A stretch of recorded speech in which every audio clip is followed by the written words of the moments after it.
angka dekubitus yang teman-teman diskusikan atau tanyakan itu rata-rata memang pasien lansia ya. Kalau kita tahu bahwa pasien lansia itu adalah pasien yang berisiko sekali ya, kulitnya cenderung kering, kulitnya cenderung rapuh ya, dan ketika terjadi tadi dia ada tidak perubahan posisi yang lama ya, maka akan sangat berisiko. Ini sebagai gambaran saja apa yang kita kerjakan atau kita harus lakukan ketika teman-teman ketemu kasus ini. Nah, tetapi kebanyakan itu di sakrum, sehingga apa? Sehingga di sini pasti akan terkontaminasi oleh feses.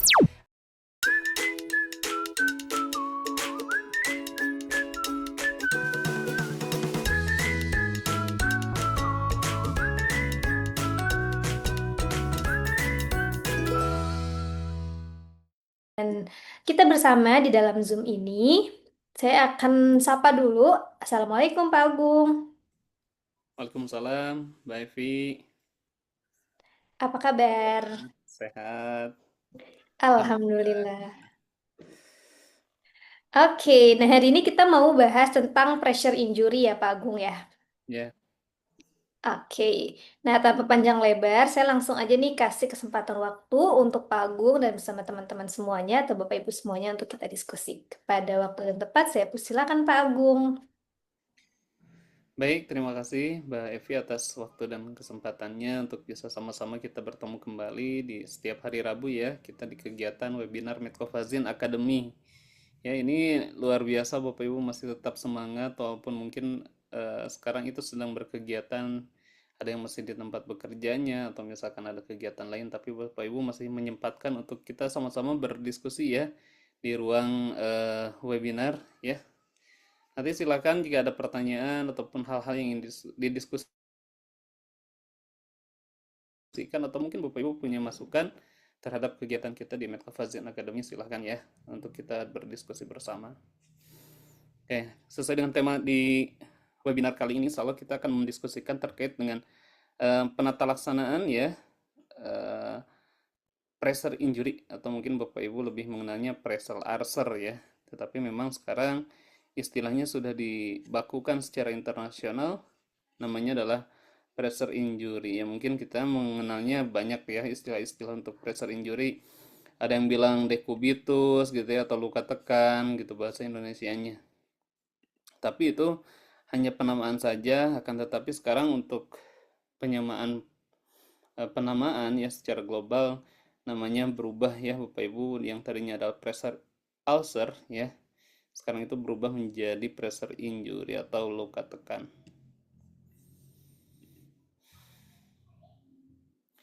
Saya izin share screen, sudah nampak Bapak Ibu semuanya? Sudah ya? Oke. Saya cek sound saya dulu Bu Evi, apakah suaranya clear Bu Evi atau terlalu kecil biasanya? Clear. Oke ya, oke siap.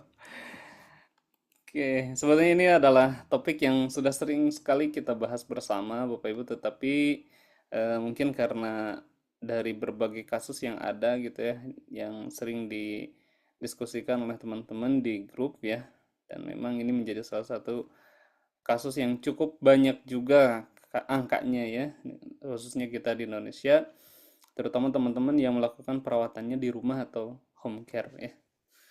Nah, pressure injury atau kerusakan terlokalisasi. Jadi dia akan berada pada titik-titik tertentu, nggak semuanya di area tubuh gitu ya. Nah, di mana itu biasanya adalah di bagian tulang yang menonjol atau bony prominence, ya. Jadi itu kata kuncinya Bapak Ibu. Nah, kita seringkali menggunakan bantalan atau misalkan pasti kepikirannya kalau udah terjadi pressure injury, kita udah memilih nih mau pakai kasur dekubitus atau enggak gitu kan. Karena pasti untuk pencegahan atau pengurangan risiko kita adalah memilih tempat alas tidur, walaupun memang di program pencegahan pressure injury enggak hanya itu gitu, banyak lagi yang lainnya gitu. Tetapi memang yang paling populer pasti Bapak Ibu akan berpikir oh ini harus pakai kasur dekubitus misalnya. Ya. Nah, tujuannya untuk apa? Bapak Ibu sebetulnya sederhana. Karena ini area-area yang terlokalisir ini itu adalah bagian tubuh yang melebihi eh, dari bagian tubuh yang lain. Jadi dia menonjol katakanlah ya. Nah, sehingga kalau pakai kasur dekubitus itu bukan mengurangi tekanan tetapi mendistribusikan ya. Jadi tekanan yang terlokalisir ini didistribusikan ke seluruh area tubuh sehingga pada titik-titik yang beresiko seperti sakrum, tumit gitu ya, kemudian tulang paha dan seterusnya. Nah, itu nanti didistribusikan sehingga dia akan berkurang di titik tersebut. Itu maksudnya Bapak Ibu ya. Jadi kalau misalkan kita lihat salah satu pencegahannya menggunakan alas tempat tidur yang sesuai ya matres dekubitus. Kemudian yang lainnya banyak ya, termasuk perubahan posisi menjadi hal yang paling penting juga.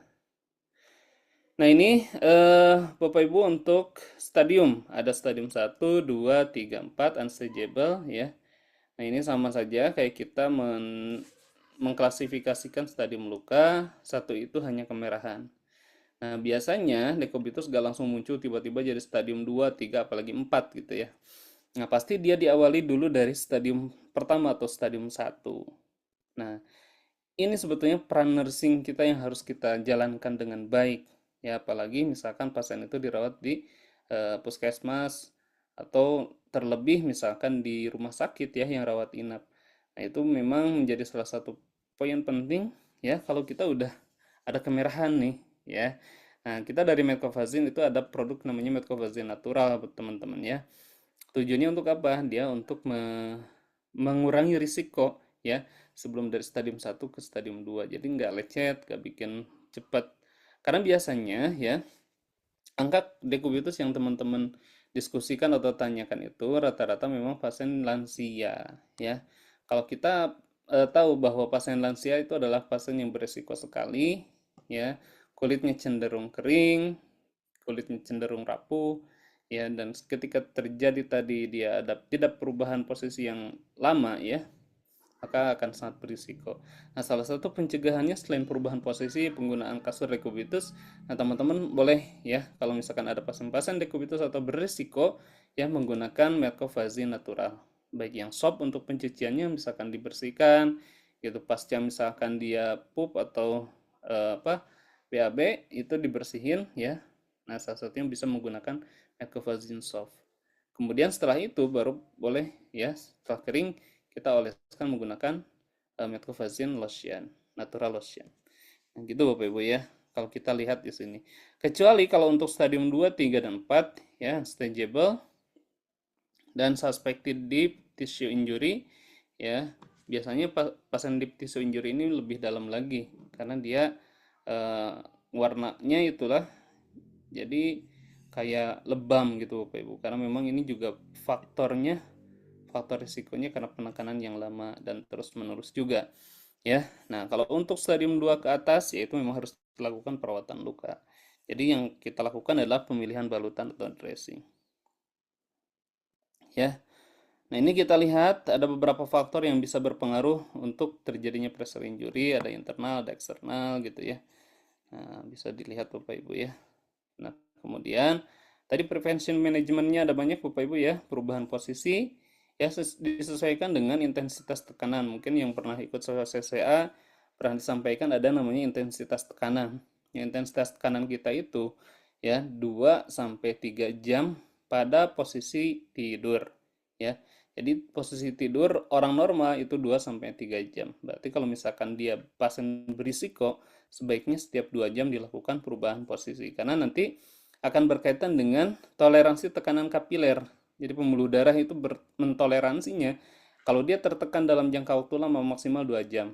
Gitu. Kalau sudah lebih dari 2 jam, maka dia akan kerusakan atau kehilangan fungsi. Kalau sudah kehilangan fungsi, berarti mulai itu nggak sampai aliran darah ke area eh, ujung misalkan ya ke area body yang menonjol tadi.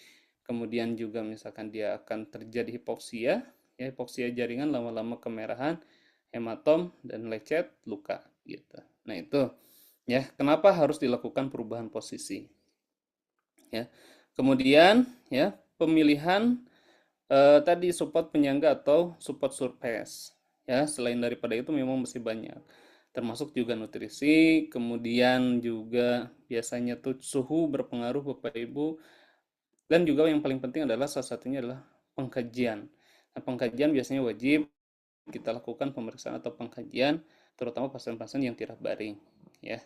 Menggunakan skala Braden, mungkin Bapak Ibu sudah familiar sekali dengan skala Braden ini, walaupun memang banyak, ada Norton Scale, Gosner Scale gitu ya, dan masih banyak lagi yang lainnya. Tapi yang paling sering ya kita gunakan itu adalah Braden Scale. Itu Bapak Ibu. Ya. Dan kemudian juga faktor lainnya itu tadi adalah perawatan kulit. Kalau kulit-kulit yang beresiko sebaiknya kita cegah. Kalau misalkan kulit yang misalkan sudah ada luka, berarti kita fokus juga nggak hanya ke lukanya, tetapi kulit sekitar lukanya. Gitu, ya. Nah, ini wound manajemennya. Ini sebagai gambaran saja apa yang kita kerjakan atau kita harus lakukan ketika teman-teman ketemu kasus ini, ya, luka tekan atau pressure injury. Nah, yang pertama biasa M3M kita lakukan, kita terapkan prinsipnya. Nah, kemudian selanjutnya adalah teman-teman harus melakukan namanya adalah primary dressing. Primary dressing kita biasanya menilai tergantung dari kondisi lukanya. Akan tetapi ya, khususnya pada pasien-pasien yang memang masih ada jaringan mati hitam, kuning ya. Nah, biasanya kita terapkan itu mulai dari T. Berarti di situ ada T-nya untuk tissue management, kemudian ada I-nya untuk infection control yang memang kita harus libatkan. Nah, salah satunya untuk infection control kita akan memilih topikal antimikrobial ya. Selain tadi di awal kita lakukan pencucian luka dengan adekuat ditambahkan dengan eh, apa namanya?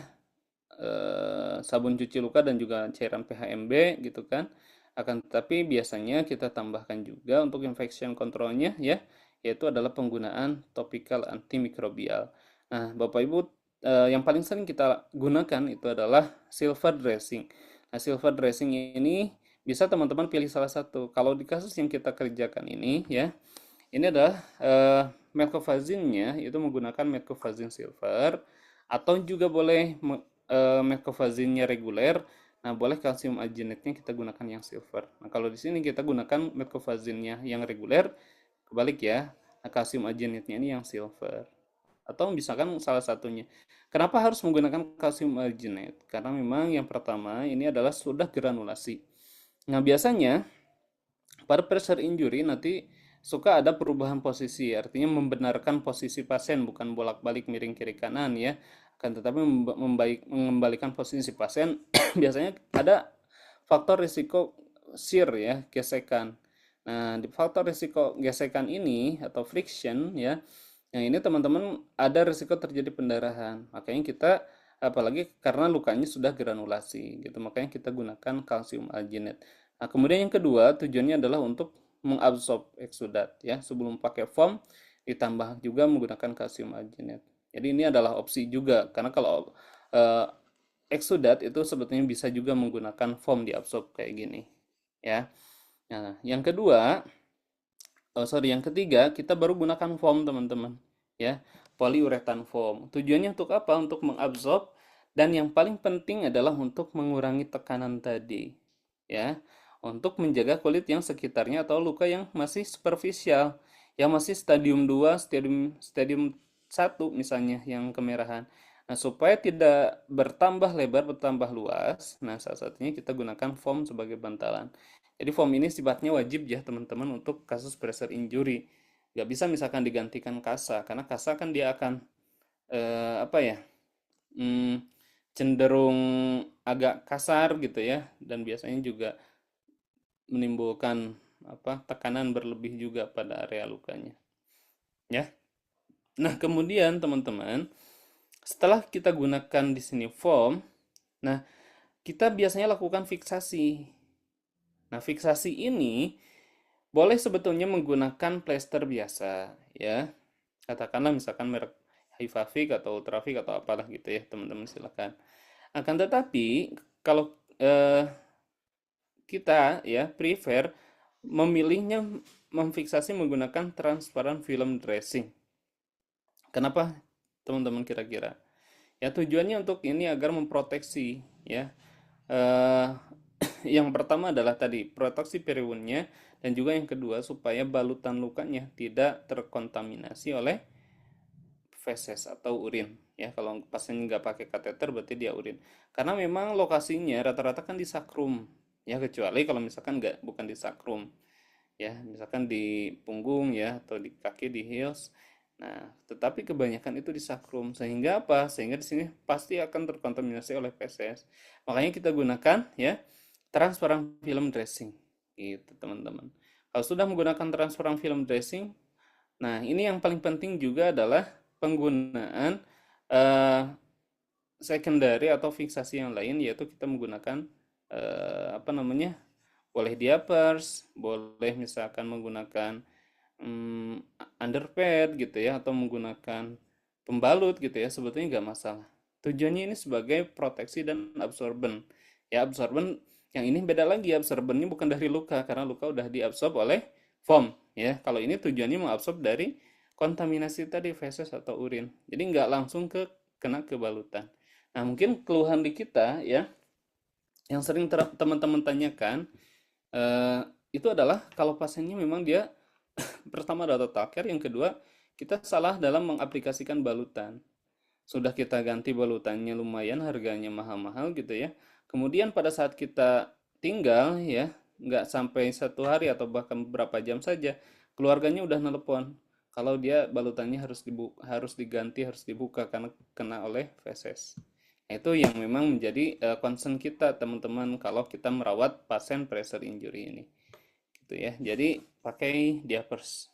Nah, baru fiksasi lagi menggunakan plester biasa, nggak usah transparan film kalau ini. Nah, nanti kalau kotor ya, jadi yang diganti itu hanya yang luarnya aja. Kita ajarkan edukasi keluarga ya untuk dia rutin mengganti bagian luarnya gitu ya. Jadi kalau misalkan memang ini penting ya, kita melibatkan keluarga karena biasanya pasien tirah baring kayak gini, imobilisasi pasti total care ya atau partial care, tapi kebanyakan total care sehingga biasanya ada keluarga yang dilibatkan atau misalkan ada caregiver yang membantu pasien gitu ya, apalagi sudah lansia, wah itu udah repot teman-teman. Dan saya pernah dapat kasus yang lumayan berat juga gitu ya. Satu pasien itu ada kurang lebih 11 luka ya. Lukanya lumayan gede-gede kayak gini. Jadi di 11 titik dia sudah lansia juga. Nah, itu gimana cara perawatannya ya. Jadi memang membutuhkan ketelitian dan juga kesabaran kita dalam melakukan proses perawatan ya. Ya terakhir kita lakukan fiksasi seperti ini teman-teman. Gitu ya. Nah, ini kasusnya. Ini kita kasus sama di setting home care juga ya, Nyonya T ya, usianya lumayan sudah 73 tahun. Ya, dia ada DM dan stroke ya. Bed rest sudah lama sekali, sudah 1 tahun. Kemudian GDS sekitar 200, kemudian luka sudah 1 bulan ya. Akibatnya jarang mika-miki. Jadi berarti ini pasiennya perawatannya yang tidak tepat, kemudian juga tidak menggunakan kasur dekubitus, tidak pakai matres ya, teman-teman. Nah, ini unstageable awalnya, 100% nekrotik ya, dan juga kemerahan. Nah, ini fokus kita ini di sini.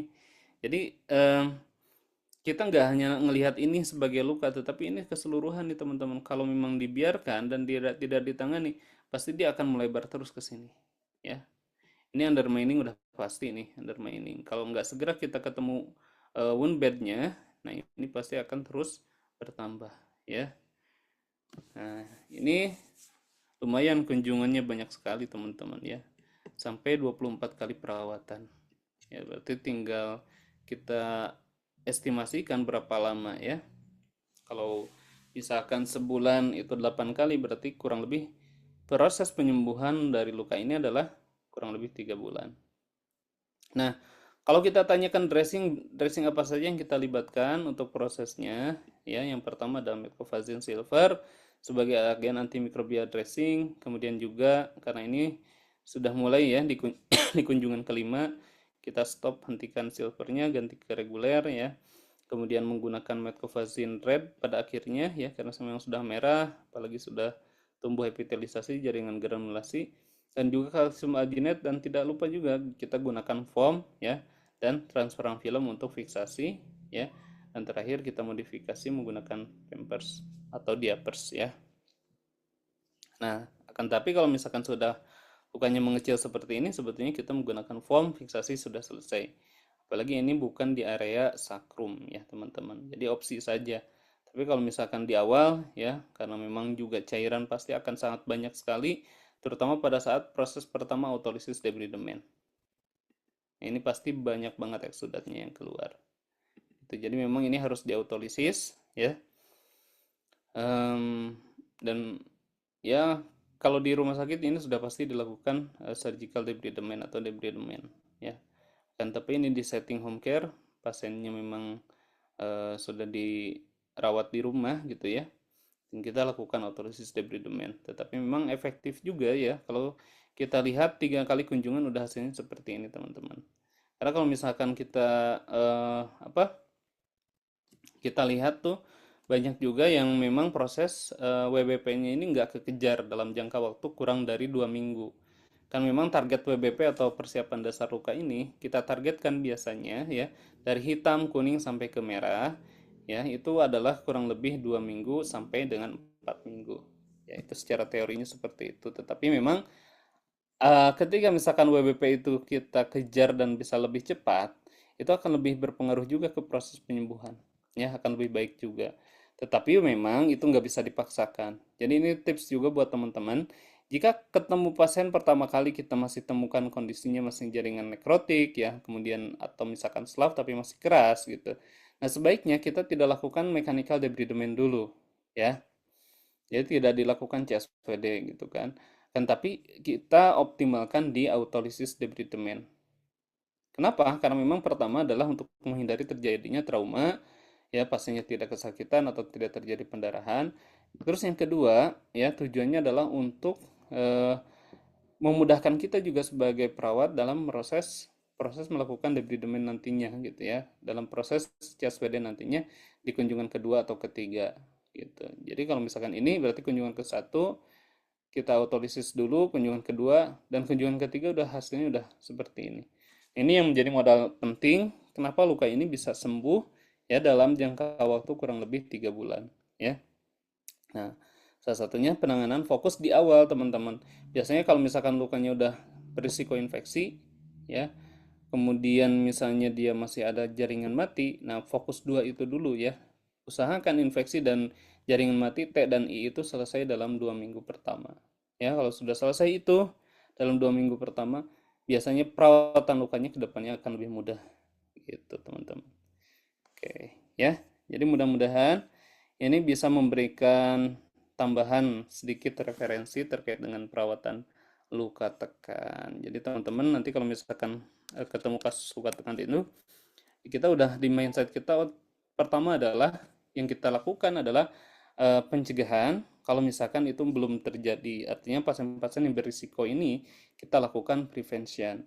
Nah, prevention ada dua ya. Yang pertama adalah penggunaan skala atau pengukuran skala nanti resikonya apakah tinggi atau sangat tinggi, tinggi, sedang, rendah ya. Nah, itu biasanya menggunakan skala Braden. Itu mudah ya teman-teman. Kemudian yang kedua, perawatan kulit yang paling penting ya, makanya kita rekomendasikan Mecofazine Natural Lotion tadi sebagai biasanya bahan wajib ya yang harus ada di pasien. Ya kalau misalkan keluarganya yang ngerawat itu udah oh ini udah beresiko nih kulitnya kering habis dimandiin nanti kasih langsung lotion. Nah, kenapa nggak dipakai bedak powder kayak gitu? Kan suka banyak tuh kalau misalkan di teman-teman kita ya, terutama masyarakat yang awam ya, mereka kalau misalkan pasiennya yang tirah baring kayak gitu dikasih eh, apa bedak atau misalkan dikasih minyak telon gitu ya atau kayu putih. Nah, justru kalau misalkan kita dikasih minyak telon, kayu putih ataupun bedak, itu akan menambah kondisi kulit menjadi semakin kering, teman-teman. Ya, nah itu yang harus dihindarkan karena kondisi kulit terutama pada makanya kita anjurkan lotion gitu. Itu ya. Nah, mungkin nanti eh, biasanya Bu Evi juga nge-share ya di grup terkait dengan kandungan lotion yang kita punya ya, yang Mecofazine ini, yaitu ada dari buah merah Papua. Jadi sangat aman sekali, terus dia antioksidan tinggi, dan juga dia melembabkannya waktunya itu lebih lama dibandingkan lotion biasa. Itu kan yang kita butuhkan, itu teman-teman. Nah, terus yang selanjutnya adalah eh, pemahaman keluarga dan pelibatan keluarga dalam prevention ini. Baru masuk ke perawatan luka. Kalau perawatan luka berarti kita harus optimalkan. Ya, tadi ada istilahnya T dan I di 2 minggu pertama. Sehingga bisa tercapai nih progres yang lebih cepat dan optimal kayak gini. Gitu mungkin ya. Boleh kalau ada didiskusikan. Ya, tadi Kita ada kembalikan dulu pertanyaan ke Pak Grace. Agung dari Ibu Murtini soal manajemen dari nekrotik. Mm-mm. Ya, Jadi tidak perlu di debris number dulu, jaringannya langsung diberikan metcovadin silver. oke. Nah, ini bagus sekali pertanyaannya ya, Bu Martini. Nah, jadi kalau misalkan itu sebetulnya sih tergantung, pertama adalah tergantung kondisi luka ya, Bu ya. Kalau memang lukanya udah lunak, si nekrotiknya memang sudah kira-kira bisa diangkat, itu nggak masalah dilakukan CSWD gitu ya. Tetapi kalau misalkan itu masih keras, atau misalkan masih ada tanda infeksi seperti ini, kan ini selain daripada karena faktor penekanan ya, ini juga ada faktor risiko infeksi. Nah, kita hindari terjadinya infeksi yang lebih berat diakibatkan karena adanya proses trauma, biasanya karena pendarahan. Karena kalau misalkan lukanya sudah nekrotik seperti ini, kalau misalkan kena ke jaringan yang masih baru, itu pasti berisiko terjadi pendarahan. Nah, perdarahan tersebut itu berisiko terjadinya invasifnya bakteri ke pembuluh darah yang baru putus gitu, yang baru rusak gitu. Nah, makanya kita hindari. Kenapa kita anjurkan di kunjungan yang kedua?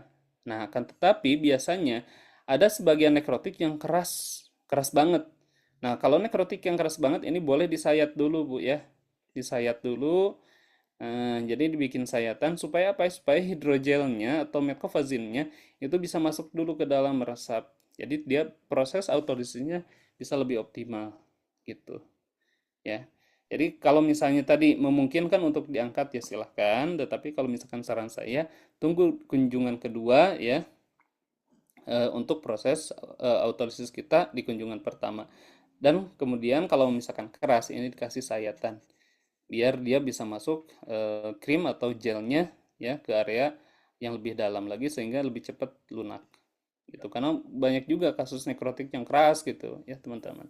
Nah, biasanya kita kasih sayatan pakai gunting atau bisturi ya. Tapi jangan terlalu dalam nanti kena juga ke jaringan yang sehat. Yap. Nah, itu satu tips menarik juga ya dari Pak Agung soal manajemen nekrosis yang masih keras gitu ya. Ternyata perlu juga untuk diberikan sayatan supaya salep metcovazin itu bisa menyerap sampai ke dalam. Next question Pak Agung dari Bu Endang soal penggunaan kalsium alginat gitu. Urutannya seperti apa? Metcovazin dulu atau kalsium alginatnya dulu? Secara fungsi utamanya penggunaan kalsium alginat untuk menghentikan perdarahan. Jadi gini, biasanya kita gunakan kalsium alginate ini kalau misalkan sudah ketemu WBP-nya, Bu. Ya, jadi kalau misalkan dia masih nekrotik atau masih SLAV itu kita tidak rekomendasikan, kita tidak anjurkan untuk menggunakan kalsium alginate. Karena yang pertama ya, tidak akan efektif pada kondisi absorben. Karena biasanya eh, kalau masih nekrotik gini, eksudatnya pun tidak terlalu banyak gitu karena masih belum terautolysis ya. Dan yang kedua, cukup hanya menggunakan foam kalau misalkan dia masih nekrotik atau SLAV gitu ya.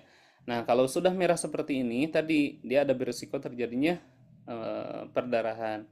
Nah, kalau misalkan perdarahannya hanya karena pada saat proses debridemen, itu kan berarti bukan dari internal si pasien karena tindakan kita yang kita lakukan. Nah, penggunaan kalsium alginate seperti biasa pasti di atas metcovazinnya dulu gitu. Jadi metcovazin dulu baru di kalsium alginate di atasnya. Nah, akan tetapi jika ya ini karena beberapa pasien lansia yang mengalami infeksi lumayan atau dia penggunaan pengencer darah gitu ya atau ada riwayat HD atau apa CKD. Nah, biasanya ini si granulasinya itu sangat mudah sekali berdarah. Jadi kita anjurkan menggunakan kalsium arginate-nya terlebih dahulu, baru di atasnya menggunakan metcovazin. Kenapa harus tetap metcovazin? Karena itu yang berfungsi untuk mendorong supaya terjadi autolisis, teman-teman. Ya, kalau kalsium arginate saja nggak cukup, karena walaupun dia akan berubah menjadi gel kalau ada eksudat ya, tetap dia tidak bisa mengautolisis secara lebih maksimal ketika menggunakan metcloprazine gitu. Jadi tergantung kondisi pendarahannya. Kalau pendarahannya ya berhenti, misalkan nggak terlalu aktif, kita bisa gunakan casimlagenet di atasnya supaya optimal di autolisisnya menggunakan metcloprazine gitu. Yes, oke. Next question Pak Agung dari Bu Triani. Untuk pemberian metcloprazine silver ya, apakah bisa dipakai untuk jangka panjang atau hanya 2 minggu saja? Kayak bagus sekali ini pertanyaannya Bu Triani ya. Ini juga yang sering didiskusikan ya Bu Evi. Memang kalau misalkan kita sebagai misalkan katakanlah dari PBM sebagai pemilik brand maunya dipakai terus ya selamanya gitu kan. Selama ada tanda infeksi, inflamasi gunakan saja. Tetapi memang secara literatur itu ada pembatasan penggunaan silver. Tujuannya untuk apa? Tujuannya adalah untuk mencegah terhadap penyerapan silver ke tubuh ya, karena memang itu juga berpengaruh terhadap kondisi terutama pasien-pasien yang dengan kondisi tertentu kayak misalkan tadi ya gagal ginjal atau gangguan tiroid gitu ya. Nah, itu memang tidak dianjurkan. Akan tetapi boleh digunakan teman-teman ya, tetapi itu harus dievaluasi. Jadi ada istilahnya 2 week challenge. Jadi tantangan selama 2 minggu untuk mengevaluasi daripada si silver ini. Ya kalau misalkan nanti dilihat oh lukanya ini ada pengurangan infeksi tapi masih ada infeksinya, maka si silvernya itu boleh dilanjutkan ya sampai maksimal biasanya 1 bulan gitu ya, atau 1 bulan lebih seminggu nggak masalah. Yang penting kita lihat tuh observasi ada nggak perubahan kondisi pasien atau misalkan berpengaruh nggak terhadap KU-nya si pasien gitu. Nah, kemudian yang kedua, yaitu yang pertama, kalau masih ada infeksi tapi sudah berkurang infeksinya. Kalau tidak ada perubahan sama sekali gimana Pak? Infeksinya masih aja gitu ya. Nah, kita bisa hentikan penggunaan silvernya ya. Kita ganti dengan antimikrobia yang lain ya. Jadi di stop tuh udah 2 minggu nggak usah diterusin lagi silvernya. Atau misalkan kondisi yang ketiga yang kita harapin yaitu kondisi infeksinya hilang, sudah tidak ada infeksi, maka kalau sudah 2 minggu silvernya juga harus kita stop. Jadi kita optimalkan teman-teman. Kayak gitu Bu. Ya, mudah-mudahan bisa mencerahkan ya. Karena memang teman-teman ada beberapa pemilik brand yang memang menjual silver dressing gitu ya. Mereka membolehkan tuh penggunaan dalam jangka waktu lama. Kalau kita memang tidak dianjurkan. Tetapi sebaiknya, nah ini yang kita anjurkan adalah silver ini wajib sifatnya, terutama pada proses awal perawatan kita dalam merawat luka. Karena namanya semuanya luka kronik, di Indonesia itu pasti luka kroniknya yang luar biasa ya, yang ya heboh-heboh lah gitu kan. Misalkan pressure injury atau luka DFU gitu, itu kan pasti lukanya yang berat-berat. Jadi pasti ada risiko infeksi di situ teman-teman, nggak mungkin nggak ada. Sehingga kita bukan mewajibkan, tetapi sangat menganjurkan sekali untuk menggunakan silver dressing di awal. Sambil dievaluasi ya, kan sesuai tadi tuh bahwa kita di 2 minggu pertama usahakan tercapai untuk penurunan infeksi dan juga tisu manajemennya gitu. Oke. Itu ya Bu Triani. Em, apa ya kalau di Medcovadin sendiri memang kita harus bijak ya untuk pemakaian dari produk Medcovadin-nya gitu. Jika memang penggunaan silvernya itu dirasa sudah cukup, maksimal di bahkan sebenarnya di 4 minggu juga masih oke, itu bisa Mm-mm. diganti ke reguler gitu Bapak Ibu gitu. Oke, next question dari Bu Hermani. Pertanyaan yang lumayan yang sangat baik nih, Pak Agung, soal pencegahan pressure injury. Apakah tetap bisa diberikan medco lalu ditutup dengan foam? Ya, bagus sekali ya Bu Hermani. Jadi mungkin kalau misalkan sudah stadium 1 ya Bu ya, apakah boleh menggunakan metcloprazine pakai foam? Nah, ini sebetulnya kalau foam itu sifatnya dia tujuannya bukan hanya sebagai dressing, tetapi dia sebagai offloading juga. Karena ada beberapa kalau misalkan kita lihat jenis foam gitu ya, yang memang menyesuaikan bentuk daripada di mana area luka tekannya itu gitu, teman-teman. Ya. Jadi itu adalah sebuah inovasi sebetulnya yang dilakukan oleh teman-teman industri gitu ya. Mereka membentuk foam yang menyesuaikan hampir semua area tubuh gitu. Misalkan lukanya di heels ya. Nah, itu ada bentuk foam yang menyesuaikan untuk bisa digunakan di heels gitu ya. Misalkan di sacrum juga nggak hanya foam yang ini ya Bu Evi yang apa? Yang kotak gitu. Jadi ada juga bentuk formnya yang lain. Ya, sebentar saya carikan Bu. Sebenarnya ada sih itunya. Ya gitu. Jadi kalau form bisa sebetulnya kita gunakan sebagai offloading ya. Jadi nggak harus nunggu sampai dia ada luka gitu. Ya betul Bu. Jadi nggak harus nunggu sampai dia betul-betul ada luka. Jadi kita gunakan sebagai pencegahan. Ya, kalau metcofazin, kalau stadium 1 boleh juga menggunakan yang red ya, atau juga boleh menggunakan yang tadi menggunakan metcofazin lotion. Nah, karena kita sifatnya adalah maintenance supaya pertama kondisi kulitnya tidak kering ya, tetap lembab. Terus yang kedua, kalau misalkan menggunakan foam, itu tujuannya adalah untuk proteksi gitu ya, dan offloading. Itu mungkin ya.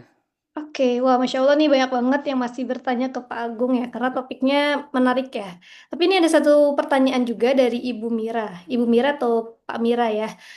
Di luar dari topik tentang pressure injury nih Pak Agung. Nah ini mungkin kita bisa bahas juga ya Pak Agung untuk ngebantu soal kasus pindah bifida pada bayi yang 6 hari gitu. Nah kemarin pakai Micovazin Red dan kalsium alginat ke dasar luka, tapi setelah 3 hari diganti, itu susah untuk buang sisa balutannya. Mohon saran Pak Agung. Ya. Nah, biasanya spina bifida ini kan dokter bedah saraf tuh, bedah saraf ya yang ngerjain. Nah, biasanya itu tergantung juga dokternya biasa menyarankan kalau di tempat saya sih yang penting lembab katanya. Biasanya kompres kasa NaCl kayak gitu-gitu sih. Kan tapi memang ya tadi resikonya adalah karena dia kan balutan itu apa sih kondisi benjolannya itu sangat-sangat sensitif sekali dan sangat apa ya apalagi bayi gitu ya masih lunak sekali gitu. Jadi kalau misalkan kena sentuhan sedikit ya berisiko terjadi pendarahan atau apa gitu ya. Nah, jadi sebaiknya kita gunakan ya dressing yang tadi. Boleh pilihannya menggunakan metcofazin reguler bersama dengan kalsium arginate.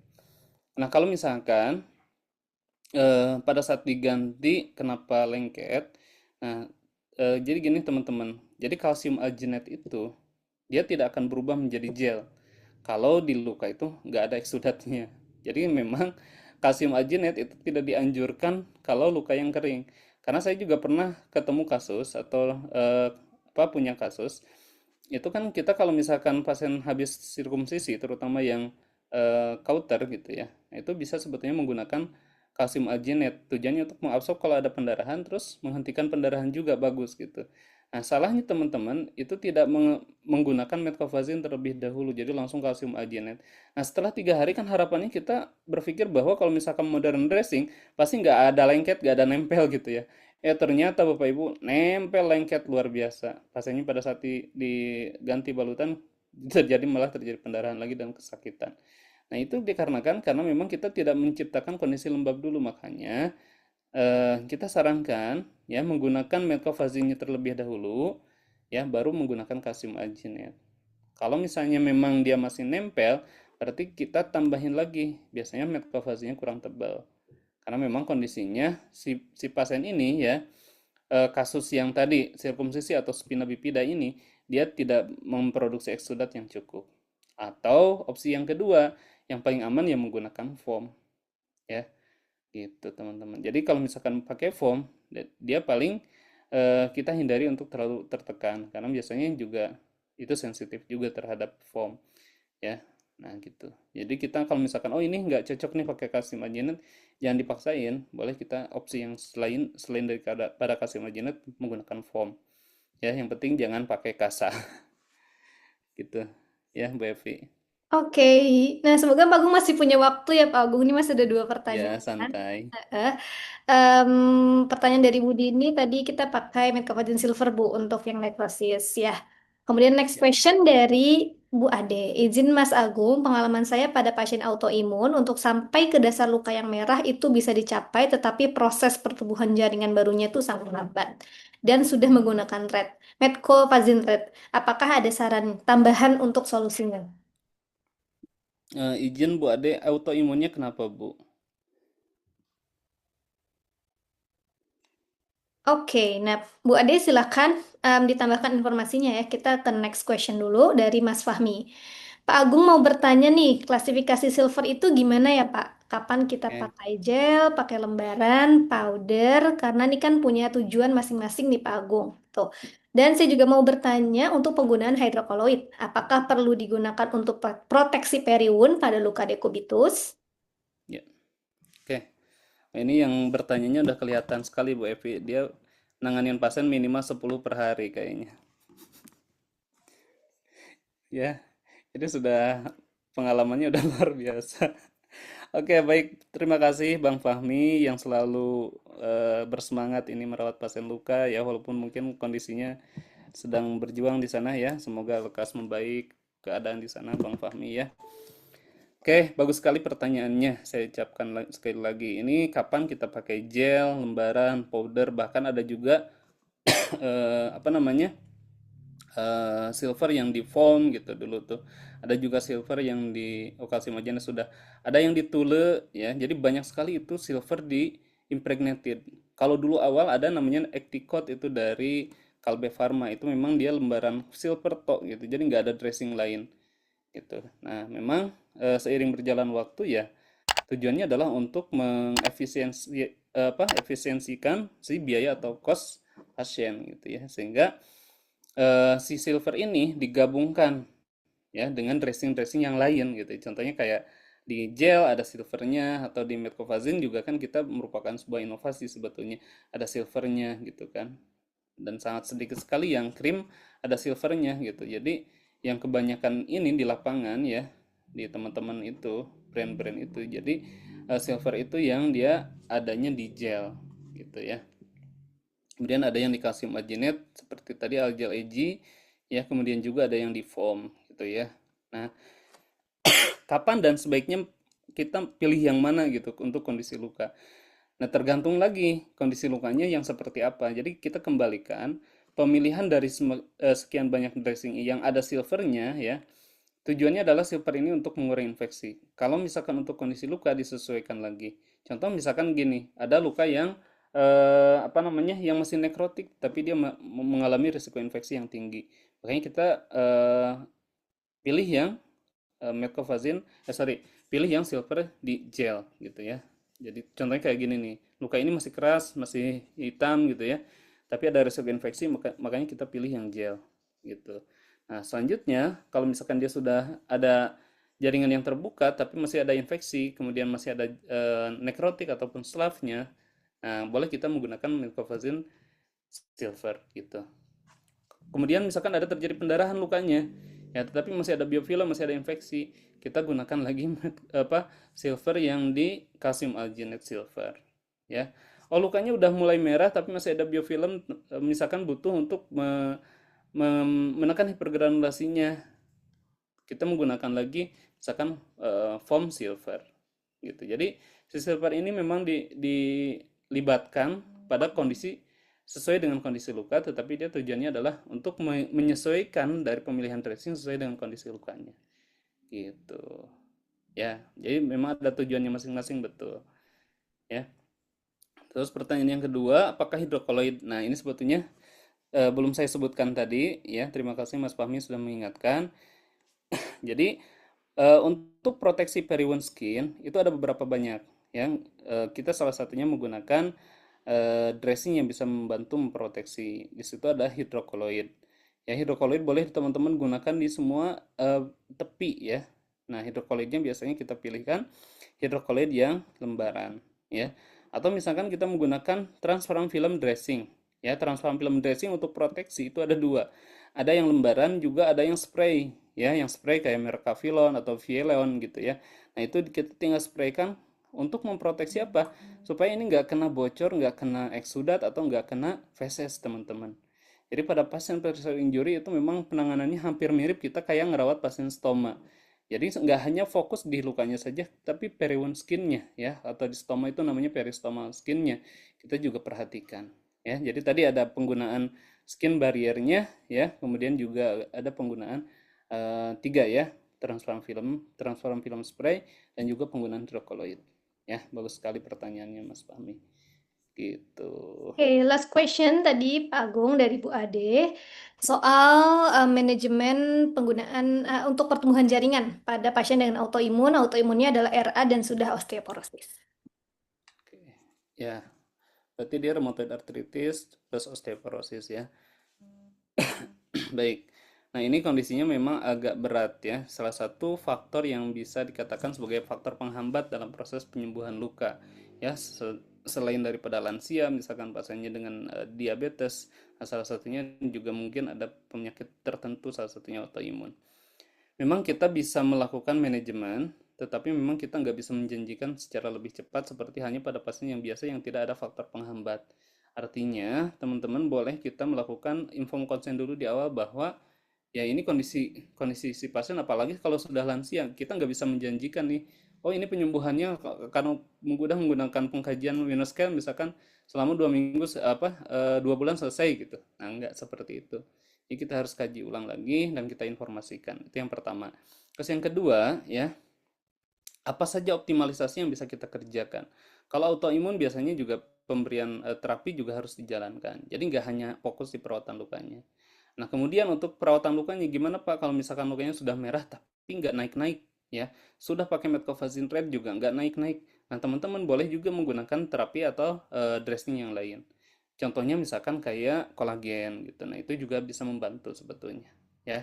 Dikombinasikan dengan kolagen lotion, kalau saya tuh senengnya ya Bu Evi, karena kan kalau kolagen yang harganya lumayan ya, apalagi yang lembaran. Jadi kalau misalkan ada yang lotion itu lebih bagus yang lotion, namanya stimulant lotion.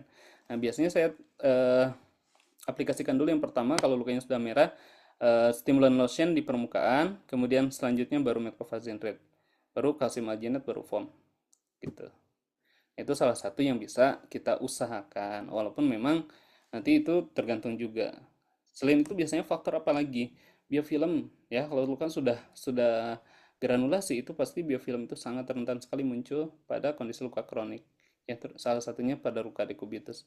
Jadi penggunaan PHMB sifatnya wajib ya. Antimikrobial dressing yang nggak hanya silver, misalkan kita kadexomer iodine tadi yang serbuk kata Pak Fahmi, nah itu juga boleh kita gunakan. Ya, itu sih Yap. Bu. Oke, Bapak Ibu semuanya, hari ini lumayan kompleks banget ya pembahasannya ya, mulai dari pressure injury sampai ke penggunaan antimikrobial, salah satunya adalah penggunaan silver. Dan ternyata masih banyak juga ya yang bertanya soal penggunaan metcopazine silver ataupun gimana sih penggunaan daripada antimikrobial dressing. Nah, sebelum kita mengakhiri nih Bapak Ibu semuanya, dari metcopazine kita ada survei akhir tahun, jadi kita sangat menantikan masukan evaluasi dari Bapak Ibu semuanya untuk kami dari Medcofazin, baik Medcofazin dari segi pelayanan pengiriman ataupun dari segi pelayanan Medcofazin Academy, platform edukasi kami. Jadi kami sangat ingin mendengarkan masukan, saran dari Bapak Ibu semuanya. Jadi semoga Bapak Ibu semuanya berkenan untuk mengisi survei akhir tahun dari Medcofazin.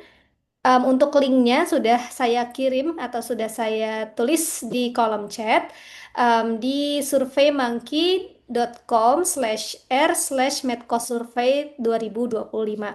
Em, Mengisinya sedikit aja sih gitu ya. Nanti buat Bapak Ibu semuanya akan ada sedikit apresiasi dari kami setelah mengisi yaitu free gift spesial akhir tahun. Jadi ini gift-nya adalah hanya dikeluarkan untuk akhir tahun dan awal tahun supaya tahun 2026-nya makin semangat lagi gitu. Jadi stoknya terbatas, jadi Bapak Ibu yang ingin dapetin free gift spesial dari Medcofazin, silahkan langsung mengisi survei akhir tahun dari Medcofazin. Linknya tadi sudah saya kirimkan di kolom chat. Saya izin untuk mengirimkan kembali ya, jadi oke. Di www.surveymonkey.com/r/medcosurvey 2025. Oke, Alhamdulillah hari ini kita sudah selesai berdiskusi dengan Pak Agung. Dan ini juga udah mulai di penghujung tahun ya Bapak Ibu semuanya ya. Untuk live Zoom kita tersisa kurang lebih 2 kali lagi. Tinggal minggu depan dan minggu depannya lagi. Jadi buat Bapak Ibu semuanya nih selalu harus ikut kegiatan di Medcofazin Academy tahun 2025 ini sebelum memang kita harus mengakhiri tahun 2025 ini ya. So thank you so much. Terima kasih banyak Pak Agung untuk hari ini. Insight-nya sangat luar biasa. Semoga bisa bermanfaat untuk Bapak Ibu semuanya yang ada di tempat praktek mandiri, rumah sakit, puskesmas, ataupun yang ada di layanan masyarakat. Terima kasih banyak untuk juga menemani kita selama 2 minggu ini, baik di grup WhatsApp maupun di dalam live Zoom. Mungkin kita boleh nih sekali-kali foto bareng dulu ya Bapak Ibu. Mumpung banyakan. Kita foto bareng dulu nih, boleh dong dibuka kameranya.